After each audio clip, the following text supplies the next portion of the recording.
आपण मैंने आम चैनल पाइपर संपूर्ण ओडिया मीडियम नुआ सिलेबस अनुଯାयी गणित विज्ञान और इंग्राजी पाठर आलोचना और तार प्रश्नोत्तर सहित ओडिया व्याकरण इंग्राजी व्याकरण और गणित ट्रिक गोटे पर गोटे वीडियो बैक टू बैक पाइबापी आम YouTube channel easy learning Odia को सब्सक्राइब कर रखु जहाँफल कौन हम जिते वीडियो सब अपलोड हो आपंक पाखे सहजरे पहुंची आम वीडियो भल लगुले गोटे लाइक करूँ सांग सहित सेयार करूँ और आपको केमती लगे आमको कमेंट रे निश्चय जनातु और जदि आप वीडियो पीडीएफ पाइबा चाहते हैं आमर Telegram channel easy learning Odia को जॉइन होगी रहंतु।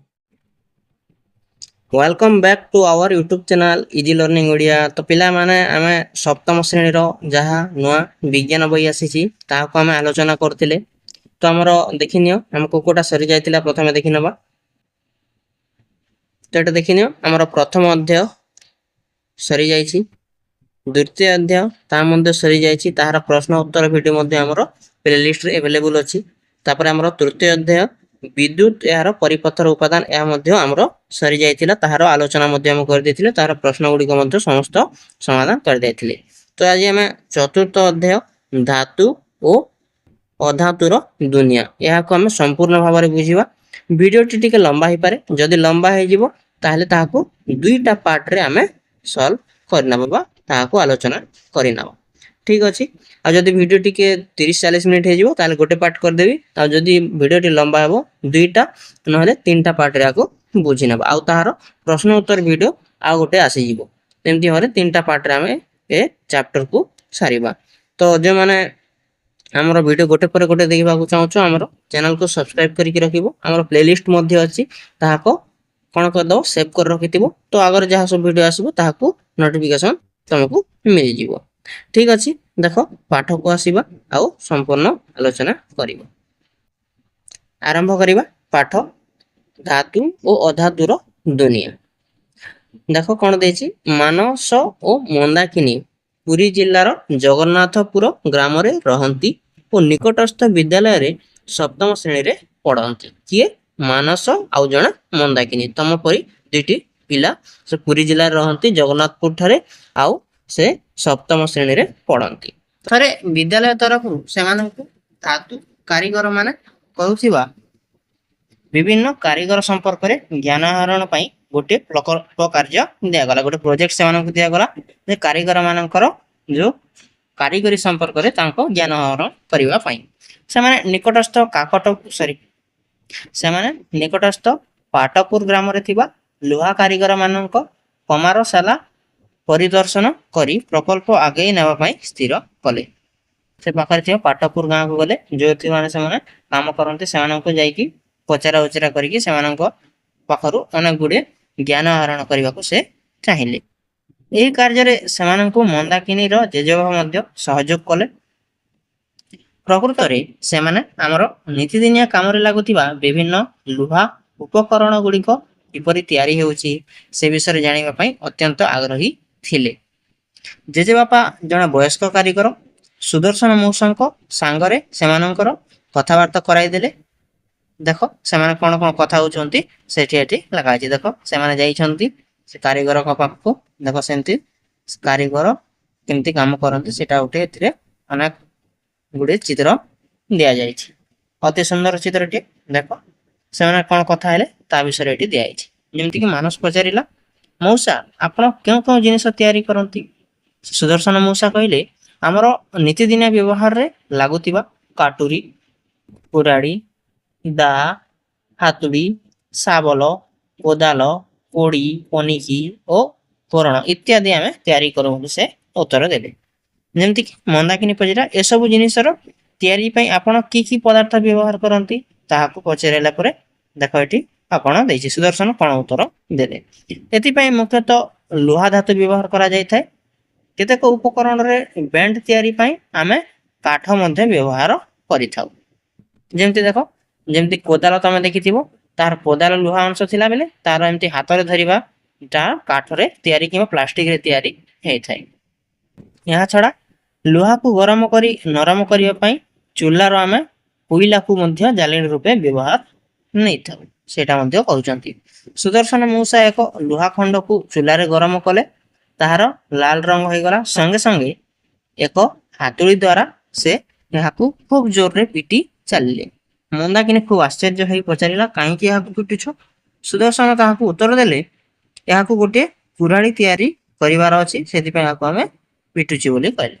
ତାପରେ ମନ୍ଦାକିନୀ ପଚାରିଲା, ବାଃ, ତେବେ ଖଣ୍ଡେ ଲୁହାକୁ ପିଟି ପିଟି ପତଳା ଓ ଚଟକା କରାଯାଇପାରେ। ଅନେକ ଧାତୁଗୁଡ଼ିକୁ ବି କ'ଣ ଏହିପରି କରାଯାଇପାରିବ? ତୁମମାନଙ୍କ ମନକୁ ମଧ୍ୟ ଏହି ପ୍ରକାର ଅନେକ ପ୍ରଶ୍ନ ଆସୁଥିବ। ତେବେ ଧାତୁଗୁଡ଼ିକୁ ନେଇ ଆଉ କ'ଣ କ'ଣ କରାଯାଇପାରିବ, ଚାଲ ଦେଖିବା। ସମ୍ପୂର୍ଣ୍ଣ ଭାବରେ ଏ ଚାପ୍ଟରରେ ଆମେ ବୁଝିବା ଯେ ଲୁହା ଆଉ ତମ୍ବା, ସୁନା, ଏମିତି ଧାତୁ କେତେ ଗୁଡ଼ିଏ ଅଛି। ଧାତୁ, ଅଧାତୁ, ଉପଧାତୁ କହିଲେ କ'ଣ, ତାହାର ଗୁଣ କ'ଣ ଅଛି, ସବୁ ବିଷୟରେ ଆମେ ଗୋଟେ ଗୋଟେ କରି ବୁଝିବା। ଠିକ୍ ଅଛି, ଆପଣମାନେ ଯଦି ଏ ପର୍ଯ୍ୟନ୍ତ ଆମର ଭିଡ଼ିଓ ଦେଖିଥିବେ ତାହେଲେ ଆପଣମାନେ ତ ଜାଣି ସାରିଥିବେ ଯେ ଆମର ପଢ଼ା କେମିତି ଲାଗେ। ତ ସେଥିପାଇଁ ଗୋଟେ ଲାଇକ୍ କରିଦେବେ ଆମର ଭିଡ଼ିଓକୁ, ଆମର ଚ୍ୟାନେଲକୁ ମଧ୍ୟ ସବସ୍କ୍ରାଇବ କରିକି ରଖିବେ। ତ ସମସ୍ତେ ଜାଣିଥିବେ ଯେ ସବସ୍କ୍ରାଇବ କହିଲେ କ'ଣ। ଦେଖ, ତମେ ଭିଡ଼ିଓ ଯଦି ଏମିତି ଭାବରେ ଦେଖୁଛ, ତମ ମୋବାଇଲଟା ହଉ କିମ୍ବା ଟ୍ୟାବଲେଟଟା ହଉ ଯଦି ଏମିତି ଭାବରେ ଦେଖୁଥିବ, ତାହେଲେ ଏଠି ଦେଖ ରାଇଟ୍ ସାଇଡ଼ରେ ଗୋଟେ ସବସ୍କ୍ରାଇବ ଲେଖା ହେଇଥିବ, ଲାଲ ବଟନ ଥିବ, ତାହାକୁ ଦବାଇ ଦେବ। ଆଉ ଯଦି ଏମିତି ଲେଖା ହେଇଥିବ, ଏମିତି ଭାବରେ ତମେ ଦେଖୁଥିବ, ତାହାକୁ ତମେ ଏମିତି କର, ତାପରେ ସେଥିରେ ସବସ୍କ୍ରାଇବ ଚିହ୍ନକୁ ଦବାଇ ଦିଅ। ଠିକ୍ ଅଛି, ଏବେ ଆମେ ଆଗକୁ ଯିବା। ଦେଖିବା 4.1 କ'ଣ ଦେଇଛି, ପଦାର୍ଥ ଗୁଡ଼ିକର ଧର୍ମ। କ'ଣ କ'ଣ ଧର୍ମ ରହିଛି ଦେଖ। ଆମେ ଯେକୌଣସି ଜିନିଷର ଧର୍ମ ବିଷୟରେ ବା ତାହାର କ୍ୟାରେକ୍ଟର, ତାହାର କିପରି ଗୁଣ ଅଛି, ତାହାକୁ ଆମେ ପ୍ରଥମେ ଜାଣିବାକୁ ଚେଷ୍ଟା କରୁ। ସେମିତି ପଦାର୍ଥ ଗୁଡ଼ିକର କ'ଣ କ'ଣ ଧର୍ମ ରହିଥାଏ, ତାହାକୁ ଆମେ ପ୍ରଥମେ ଦେଖିବା। ଯେମିତିକି ପ୍ରଥମ ଧର୍ମ ଦେଇଛି ନମନୀୟତା, ତାହାକୁ ଆମେ ଇଂରାଜୀରେ ମାଲିଆବିଲିଟି କହିଥାଉ। ଦେଖ, ଏହାର ମାନେ କ'ଣ ଯେ ଆମେ ଟିକେ ଭଲ ଭାବରେ ବୁଝିବା। ତ ଏହାକୁ ବୁଝିବା ପାଇଁ ଗୋଟେ ଆମେ ଅନୁସନ୍ଧାନ କରିବା ବା ଗୋଟେ କାର୍ଯ୍ୟ କରିବା। ଦେଖ, ଏଥିରେ ପ୍ରଥମେ ସତର୍କତା କ'ଣ ଦେଇଛି, ଦାନ୍ୟପ। এই କାର୍ଯ୍ୟକୁ ତୁମେ ଶିକ୍ଷକ କିମ୍ବା ଜଣେ ଅଭିଭାବକଙ୍କ ପ୍ରତ୍ୟକ୍ଷ ତତ୍ତ୍ୱାବଧାନରେ କର। ବୋଲେ ତମେ ନିଜେ ନିଜେ କରିବ ନାହିଁ, କାହିଁକି ନା ଏଥିରେ କିଛି ଖତରା ମଧ୍ୟ ଥାଇପାରେ। ସେଥିପାଇଁ ତମର କୌଣସି ଶିକ୍ଷକ କିମ୍ବା ବଡ଼ ଲୋକଙ୍କ ସାହାଯ୍ୟରେ ଏଇଟାକୁ କରିବ। କିଛି ଅବ୍ୟବହୃତ ତମ୍ବା ଓ ଆଲୁମିନିୟମ ଖଣ୍ଡ, ଗୋଟିଏ ଲୁହା ଖଣ୍ଡ, ଖଣ୍ଡେ କୋଇଲା, ମଟର ଦାନ ପରି ଛୋଟ ଗନ୍ଧକ ଖଣ୍ଡ ବା କାଠ ଖଣ୍ଡଟିଏ ସଂଗ୍ରହ କର। ଏମିତି କରିବ। ଷଷ୍ଠ ଶ୍ରେଣୀ ବିଜ୍ଞାନ ପାଠ୍ୟପୁସ୍ତକରେ ଥିବା ଆମର ଚତୁଃପାର୍ଶ୍ୱରେ ଥିବା ବସ୍ତୁ ଅଧ୍ୟାୟକୁ ମନେ ପକାଅ। ଆମେ ପଢ଼ିକି ଆସିଛେ, ତାହାକୁ ମନେ ପକାଇବେ। ତାପରେ ନେଇଥିବା ପଦାର୍ଥ ଗୁଡ଼ିକୁ ପର୍ଯ୍ୟବେକ୍ଷଣ କର। ସେଗୁଡ଼ିକ ଚକ୍ ଚକ୍ କରୁଛି କି ଦେଖିବ। ସେଗୁଡ଼ିକର ଶକ୍ତ ବା ନରମ ତାହାକୁ ମଧ୍ୟ ଦେଖିବ। ଓ ପର୍ଯ୍ୟବେକ୍ଷଣ ସାରଣୀ 4.1ରେ ତାହାକୁ ଲେଖ। ଦେଖ, ଏଠି 4.1 ଦେଇଥିବା ଯେ ତମ୍ବା ବାହ୍ୟ ରୂପ ଉଜ୍ଜ୍ୱଳ ନା ଅନୁଜ୍ଜ୍ୱଳ, ଏଠି ଲେଖିବ। ନରମ ନା କଠିନ, ସେଇଟା ଏମିତି ଲେଖିବ। ଠିକ୍ ଅଛି, ପ୍ରଥମେ ଆମେ ବୁଝିବା, ତାପରେ ତାହାକୁ ମଧ୍ୟ ଆମେ ଲେଖିବା।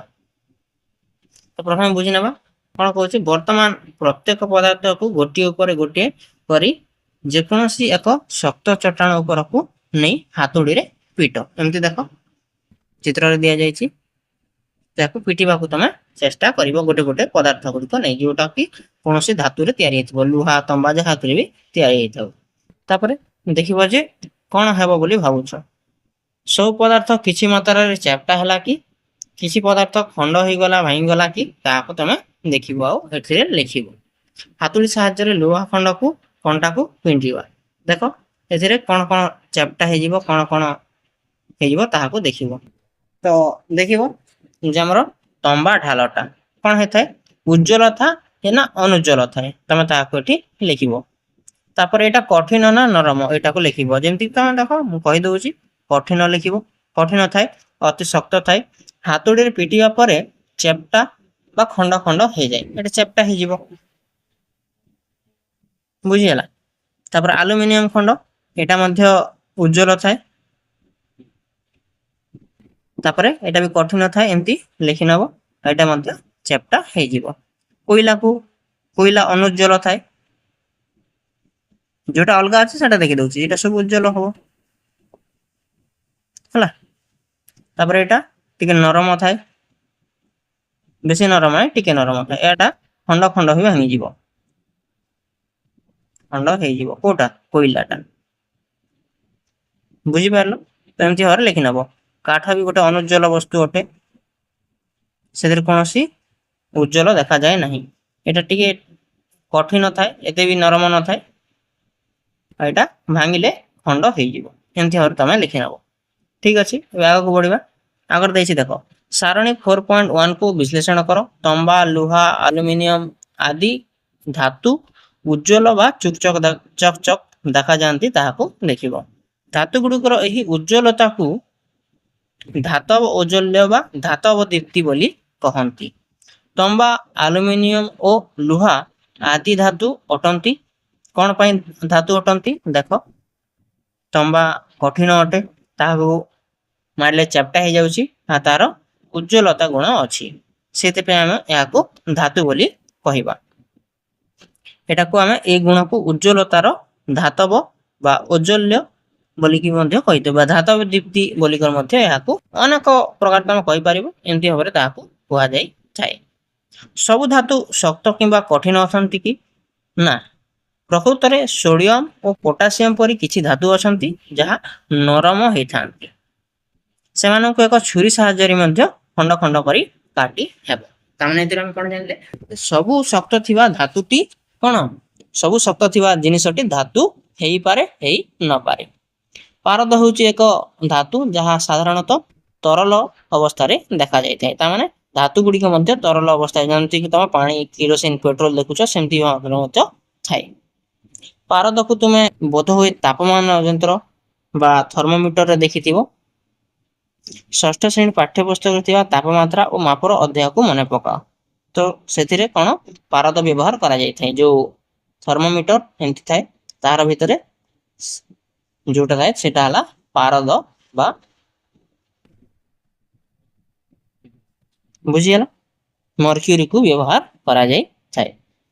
କେଉଁ ବସ୍ତୁ ଗୁଡ଼ିକୁ ହାତୁଡ଼ିରେ ପିଟିବା ପରେ ପତଲା ବା ଚାପ୍ଟା ହେଇଯିବାର ତମେ ଦେଖିଲ? ଦେଖ, ତମ୍ବା, ଆଲୁମିନିୟମ, ଲୁହା କଣ୍ଟା ଏସବୁକୁ ଯଦି ପିଟି ଦେଲେ ତମେ ଚାପ୍ଟା ହେଇଯିବ, ନହେଲେ ତାହା ପତଲା ହେଇଯିବ। ଏସବୁକୁ ଆମେ ଦେଖିଲେ।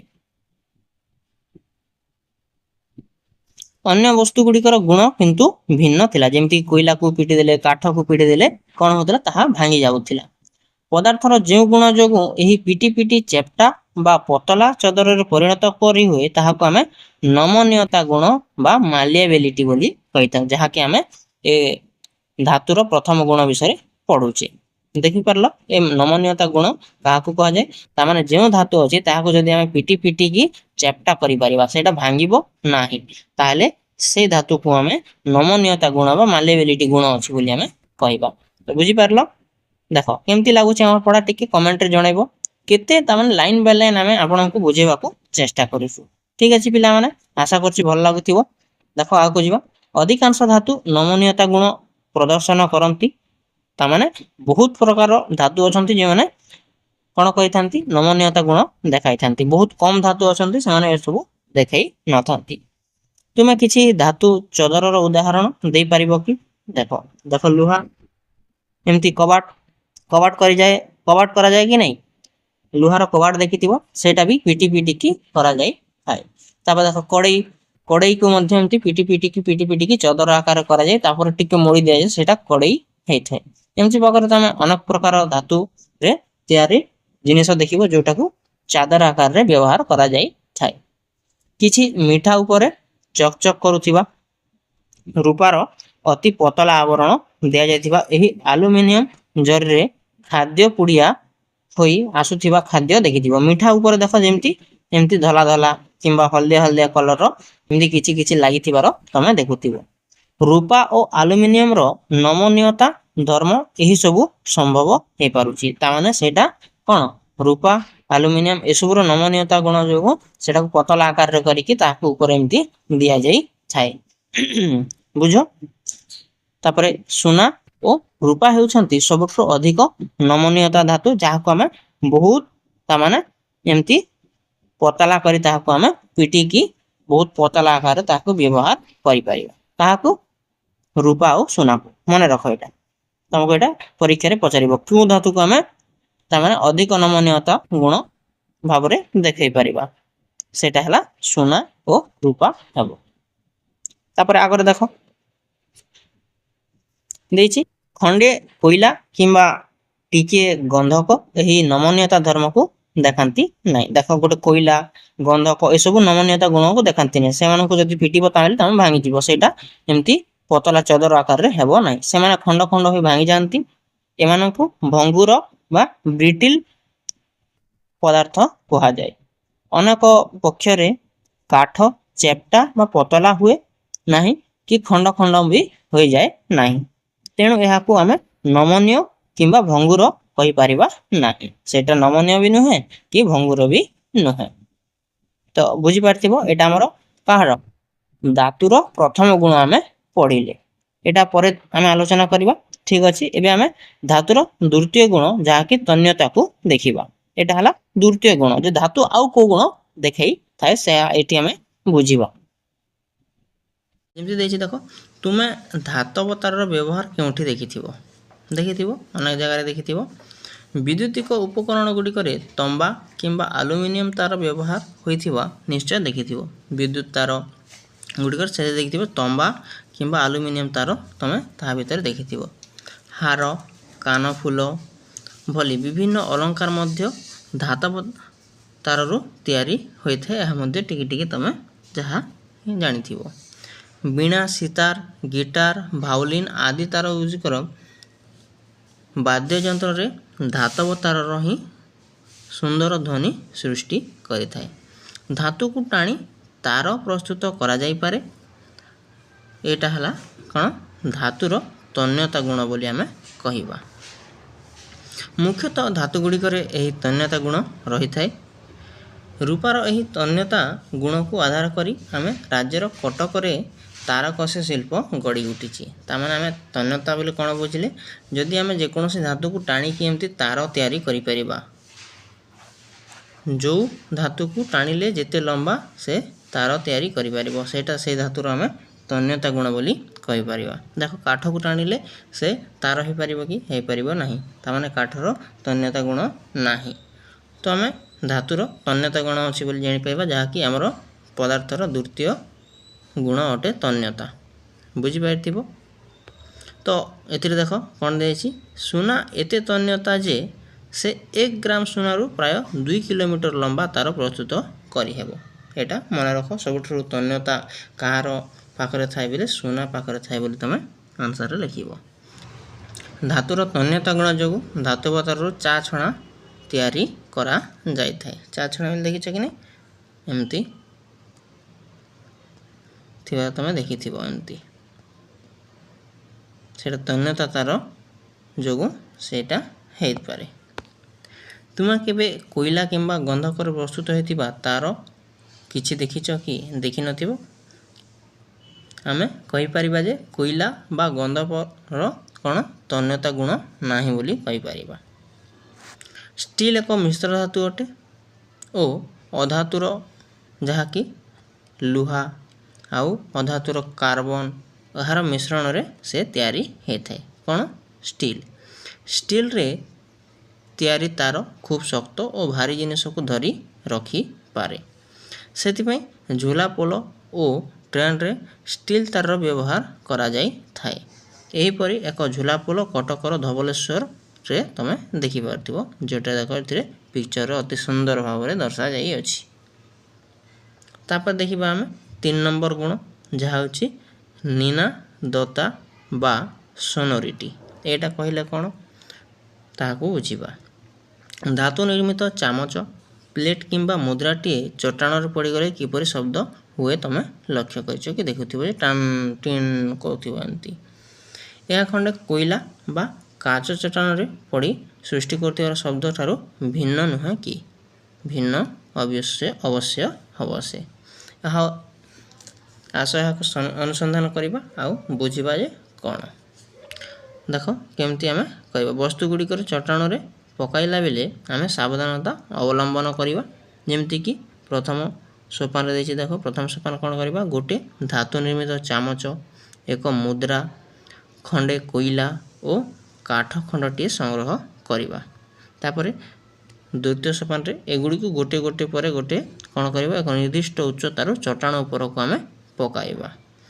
ତାପରେ ଆମେ ଏହି ବସ୍ତୁ ଗୁଡ଼ିକର ଦ୍ୱାରା ସୃଷ୍ଟି ହେଉଥିବା ଧ୍ୱନିରେ କିଛି ବିଭିନ୍ନତା ଲକ୍ଷ୍ୟ କରୁଛେ କି ତାହାକୁ ଆମେ ଭଲ ଭାବରେ ଟିକେ ନିରୀକ୍ଷଣ କରି ଶୁଣିବା। ତାପରେ ଦେଖ କ'ଣ ଦେଇଛି? ତୁମେ ଦେଖିବ ଯେ ଧାତବ ଚାମଚ, ମୁଦ୍ରା ଚଟାଣରେ ପଡ଼ିଥିବା ବେଲେ କିଛି ସମୟ ଧରି ଲାଗିଥିବା ଗମ୍ଭୀର ଗୁଞ୍ଜନ ଶବ୍ଦ ସୃଷ୍ଟି କରୁଥିବା ବେଲେ କୋଇଲା ଓ କାଠ ଖଣ୍ଡ ମଧ୍ୟରେ ମାନ୍ଦା ଶବ୍ଦ ସୃଷ୍ଟି କରେ। ଦେଖ ତମେ କିଛି କ'ଣ ଧାତବରେ ତିଆରି ହେଇଥିବା କିଛି ଜିନିଷକୁ ତାକୁ ତଳେ ପଡ଼ିଦେବ, ସେ ଲଙ୍ଗ୍ ଟାଇମ୍ ପର୍ଯ୍ୟନ୍ତ ଟିନ୍ କରି ଏମିତି ଲଙ୍ଗ୍ ଟାଇମ୍ ପର୍ଯ୍ୟନ୍ତ ତାହାର ଶବ୍ଦ ଶୁଣାଯିବ। କିନ୍ତୁ କାଠ ତାପରେ କୋଇଲା ଏମିତି ପକାଇଦେଲା ଗୋଟେ ଥର ଜଷ୍ଟ ଢପ୍ ଢିପ୍ କରି ଏମିତି ଶବ୍ଦ ହେବ, ତାପରେ ସେ ବନ୍ଦ ହେଇଯାଇଥାଏ। ଧାତୁମାନଙ୍କର ଏହି ଗମ୍ଭୀର ଗୁଞ୍ଜନ ସୃଷ୍ଟି ଗୁଞ୍ଜର ନିନାଦତା କହନ୍ତି ବା ଏହାକୁ ଆମେ ସୋନୋରିଟି ପ୍ରପର୍ଟି କାହାର ମେଟାଲର ବୋଲି ବା ଧାତୁର ବୋଲି କହିଥାଉ। ଏହାକୁ ନିନାଦ୍ୟ ଅଟନ୍ତି ବୋଲି ତାହାକୁ କୁହାଯାଏ। ଯେଉଁ ଧାତୁ ଏମିତି କ'ଣ କରିଥାଏ ଶବ୍ଦ ସୃଷ୍ଟି କରିଥାଏ ତଳେ ପଡ଼ିଗଲା ପରେ ତାହାକୁ ଆମେ ନିନାଦ୍ୟ ଅଟନ୍ତି ବୋଲି ବା ନିନାଦ୍ୟ ଧାତୁ ବୋଲି କହିବା। ତ ବୁଝିପାରିଲ ଏ ଧାତୁର ତୃତୀୟ ଗୁଣଟି କ'ଣ। ଏବେ ଧାତୁର ଆମେ ଚତୁର୍ଥ ଗୁଣ ଆଡ଼କୁ ଆମେ ବଢ଼ିବା, ଯାହା ହେଉଛି ତାପ ପରିବହନ। ତ କେଉଁ ଧାତୁଟି ତାପ ପରିବହନ କରିଥାଏ? ରୋଷେଇ ଘରେ ରନ୍ଧନ ପାତ୍ର ଗୁଡ଼ିକ ଦେଖିଛ କି? ଦେଖିଥିବ, ଯଦି ଦେଖିନ ତାହେଲେ କିଚେନ୍କୁ ଯିବ ଦେଖିବ। ତୁମେ କିଛି ତ ନିଶ୍ଚିତ ଭାବେ ଲକ୍ଷ୍ୟ କରିବ ଯେ ଗରମ କରିବା ପାଇଁ ବ୍ୟବହୃତ ପାତ୍ର ଗୁଡ଼ିକ ଧାତୁରେ ତିଆରି ହୋଇଥାଏ। ତୁମ ଡେକ୍ଚି ଗୁଡ଼ିକ ଯାହା ବି ଥିବ, ତାୱା ଯାହା ବି ଥିବ ସବୁ ତାହା କେଉଁଥିରେ ତିଆରି ହୋଇଥିବ? ଅବଶ୍ୟ ତାହା ଧାତୁରେ ହିଁ ତିଆରି ହୋଇଥିବ। ତୁମେ ଏପରି କିଛି ଧାତୁର ନାମ କହିପାରିବ କି ଯେଉଁଟା କ'ଣ ରନ୍ଧନ ପାତ୍ର ସବୁ ତିଆରି ହୋଇଥାଏ, ଯେମିତିକି ଷ୍ଟିଲ୍, ବ୍ରୋଞ୍ଜ ଏସବୁରେ ତିଆରି ହେବାର ତୁମେ ଦେଖିଥିବ। ତାପରେ ଧାତୁ ଗୁଡ଼ିକର ଏହି ଉଦ୍ଦେଶ୍ୟ କାହିଁକି ବ୍ୟବହୃତ ହୁଅନ୍ତି ତୁମେ ଜାଣିଛ କି?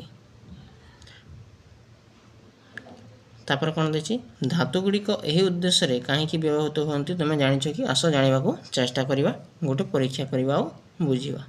ପରୀକ୍ଷା କରିଲା ବେଳେ କ'ଣ ସତର୍କତା ଅବଲମ୍ବନ କରିବା? ଯେମିତିକି ଶିକ୍ଷକ କିମ୍ବା ଅଭିଜ୍ଞ ବ୍ୟକ୍ତିଙ୍କ ପ୍ରତ୍ୟକ୍ଷ ତତ୍ତ୍ୱାବଧାନରେ ଏ କାର୍ଯ୍ୟଟି କରିବା। ନିଜେ ନିଜେ ଏଇଟା କରିବ ନାହିଁ।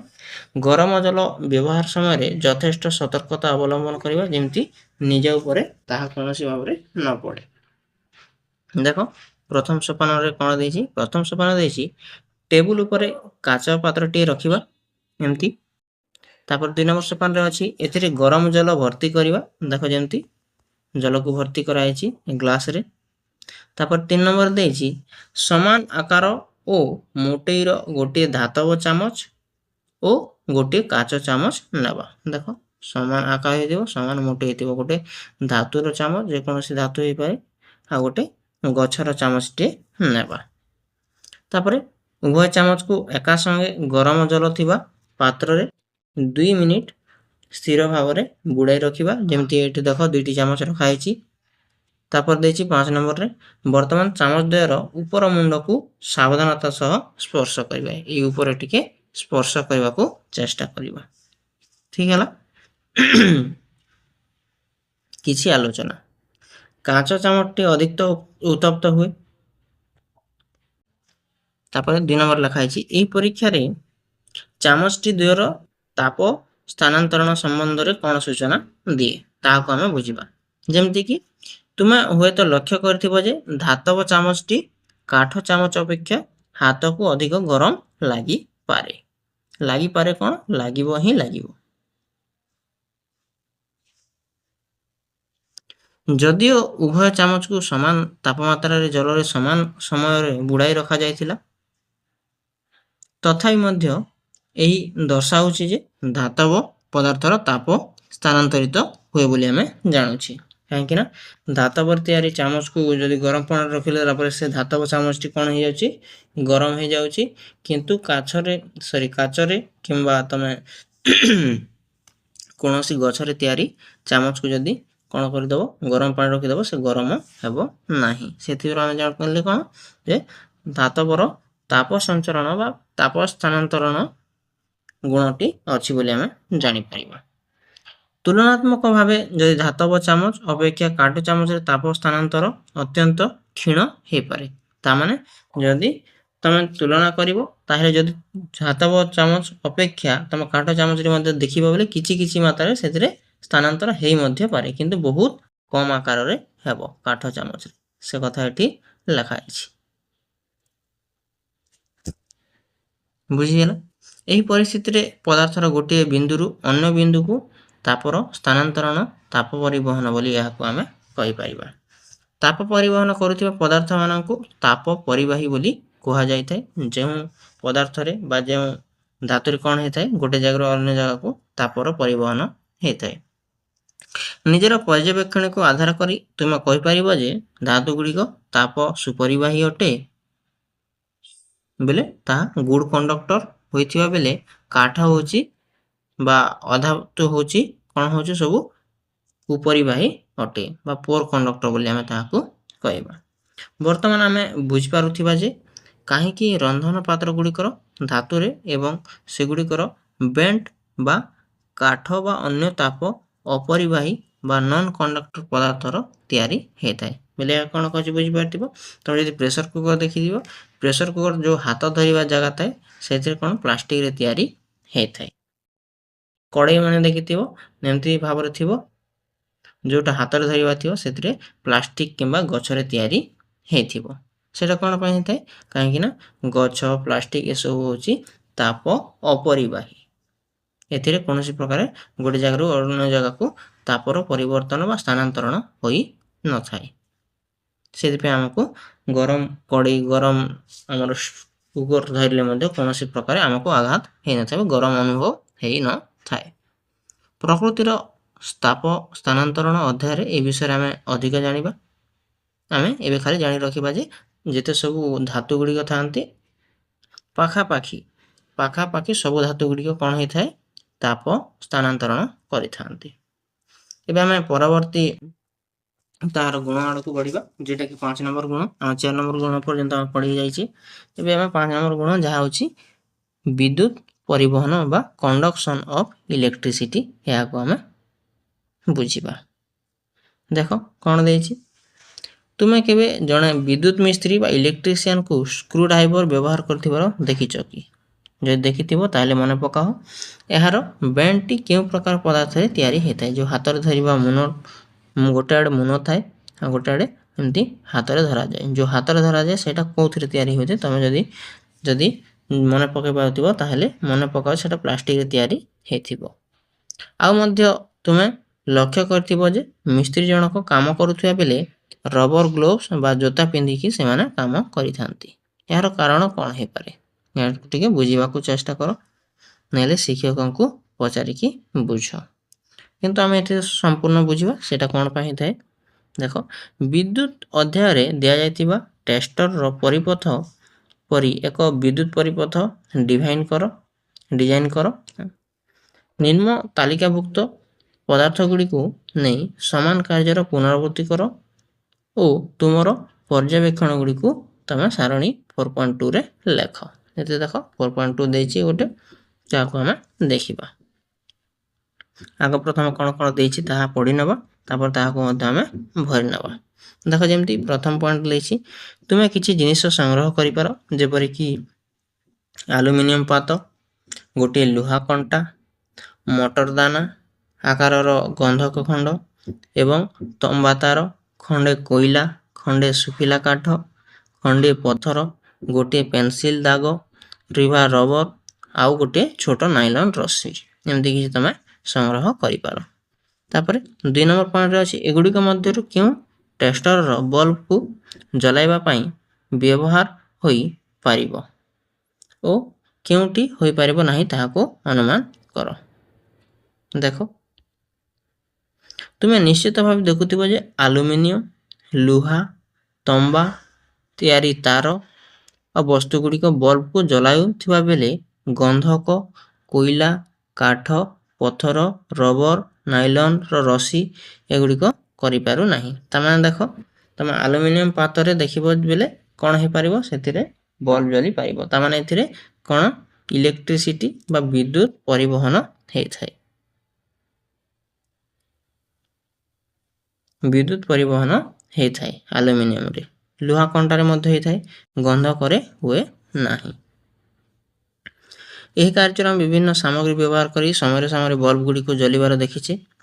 ଏହାର ଦେଖାଗଲା ଯେ ଯେଉଁ ପଦାର୍ଥର ଗୁଡ଼ିକ ବଲ୍ବକୁ ଜଳାଇ ପାରୁଛି से समस्त होउछन्ति धातु तामाने जेगुड़िक धातु ताहार कौन होथिबो विद्युत परिवहनर शक्ति थिबो बा गुणटी थिबो देखुथिबो जे तार गुड़ी करे जेते सबु कौन सारा धातु रे तयारी हेथाय सेति सेटा विद्युत परिवहन करि पारे जे पदार्थ गुड़िक सेमानंकर मध्य देई सहजरे विद्युत परिवहन होइथांती ताहाको आमे विद्युत सुपरिवाही बा गुड कंडक्टर ऑफ इलेक्ट्रिसिटी बोली आमे कहिताउ आर ताहाको जदि आमे विपरीत कथारे जदि कहिबा जे पदार्थ गुड़िक आमे सेमानंकर मध्य देई विद्युत प्रवाह को प्रतिरोध करे बा विद्युत प्रवाहित होई पारे नाही ताहाको आमे विद्युत कुपरिवाही बोली कहिताउ तापर देखो तेणु वर्तमान आमे ଏହା ସବୁ बुझी परिबा जे स्क्रू ड्राइवर प्लास्टिक आवरण रबर ग्लोव्स विद्युतर कुपरिवाही हेथिबारु ताहाकु इलेक्ट्रिशियन माने विद्युत आघातर रक्षा पाइबा में ताहाकु व्यवहार करिथांती आमे सिखिलु जे धातु गुड़िकर साधारणतः शक्त होइथांती टाण होइथांती उज्ज्वल होइथांती नमनीय होइथांती तन्य होइथांती ताप कुपरिवाही ताप और विद्युतर सुपरिवाही होइथांती कुपरिवाही कहि देले कि सुपरिवाही होइथांती बेले से द्वारा आमे कोन करि परिबो ताहाको आमे ताप को गोटे जगह अन्य जगह को स्थानांतरण करि परिबा विद्युत को मध्य परिवहन करि परिबा स्थानांतरण करा जाई परिबो कार अनुसार गोटे धातुर सहाय्य रे एबे आसो आमे जानिबा धातु गुड़िकर वायु और जलर उपस्थिति रे किपरि आचरण करंती एबे आमे धातु गुड़िकर गुण सब द्वारा कोन हेता जानि गले एबे धातु रे आमे जदि वायु और जल द्वारा से माने किपरि प्रतिक्रिया करिथांती ताहाको आमे टिके बुझिबा